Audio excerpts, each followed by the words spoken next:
BNP গুজরাটের কসাই মোদিরে আনতে চাইছিল শপথের অনুষ্ঠানে।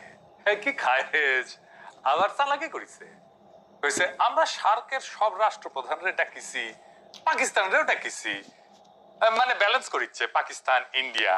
হ্যাঁ, মোদি যদি কাটাল রানীকে সঙ্গে করে নিয়ে আসলো নিয়ে আমরা কেউ মাইন্ড করলাম না। একা একা মোদি আসলে ওই দিনই বিক্ষোভ দেওয়া শুরু হইতো তারেক রহমানের প্রধানমন্ত্রিত্ব। যাই হোক, এক দাবরানিতে তামিছে খায়েস, মোদিরও স্বাদ মিটিল না, বিএনপির আশা পুরিল না। হ্যাঁ, ওই গাইড ধরবি এখন, মোদির স্বাদ না মিটিল, বিএনপির আশা না পুরিল, সকলই ফুরায়ে যায় মা। এই ইলেকশন যে সুষ্ঠু হয় নাই, এটা আজকের টিআইবির জরিপে প্রকাশ হয়েছে। মানে 70টা আসনের মধ্যে 21% আসনের ক্ষেত্রে এক বা একাধিক জাল ভোট হয়েছে। ঠিক আছে, এক বা একাধিক জাল ভোট হয়েছে। আপনারা এইভাবে বুঝতে পারেন ন্যূনতম একবার জাল ভোট হয়েছে, একবার ন্যূনতম যখন বলছি তখন একাধিক হতে পারে, দুটো হতে পারে। ভোটের আগে বাক্স ভরা হয়েছে হাসিনার মতো, জাল ভোট দেওয়া হয়েছে হাসিনার মতো, আবার ভোটারদের কাছে ভয় ভীতি দেখানো হয়েছে হাসিনার মতো। হাসিনার আমলের চাইতে কম হয়েছে এটা ঠিক, কিন্তু সংখ্যাটা তো কম না হয়েছে। তো তাহলে লাভ হইলো কি? ঘুরে মাগুর স্যাং এই ইলেকশনে কেমনি ইঞ্জিনিয়ারিং করাইতে পারে সেটা নিয়ে আদি একটা প্রেডিকশন দিছিল, সেটা শুনে নিয়ে আগে খুব স্পষ্ট ভাবে সহজ ভাষায় বলেছিল নির্বাচনে সরাসরি বুথ দখল না কইরাও ভিন্ন কৌশলে ফলাফল পাল্টে দেওয়া সম্ভব। খুব সাধারণ ভাবে বলা। আগে শুনেন কি কইছিল আদি।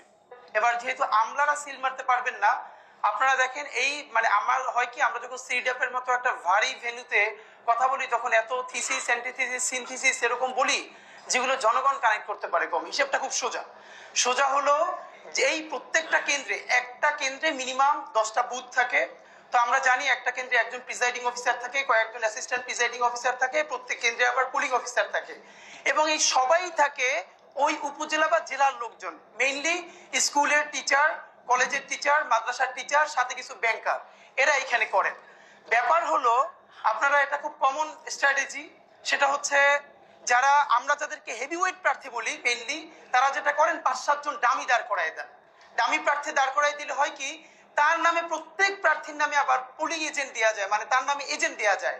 তো ধরেন আমি নিজেও যেহেতু একজন প্রার্থী, তো আমি প্রার্থী হিসেবে আমার কেন্দ্রে প্রত্যেক জায়গায় আমি একজন করে এজেন্ট দিতে পারবো প্রত্যেকটা বুথে।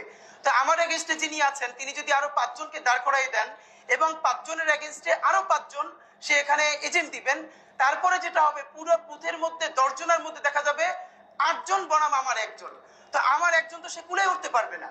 এরপর ওইখানে সরকারি যে কর্মকর্তা থাকবে সে তো স্কুল টিচার, ভাই সে তো আসমান থেকে নাজিল হয় না, সে ওখানে আসছে একদিনে চাকরিটা করে হয়তো ওই দিন দায়িত্ব পালন করে 3-4 হাজার টাকা পাবে। এখন যেহেতু সেই ওই স্কুলে আবার চাকরি করা লাগবে, তার কোনো শক্তি নাই ওইখানে যারা দখল করতেছে তাদেরকে বাধা দেয়া, কারণ সে স্কুলেও ফিরতে পারবে না, কলেজেও ফিরতে পারবে না। শুনিছেন তো? নির্বাচন কমিশনের শুনে নাই, শুনিছে করে নাই কেন? নির্বাচন কমিশনের উচিত ছিল না এটা আমলের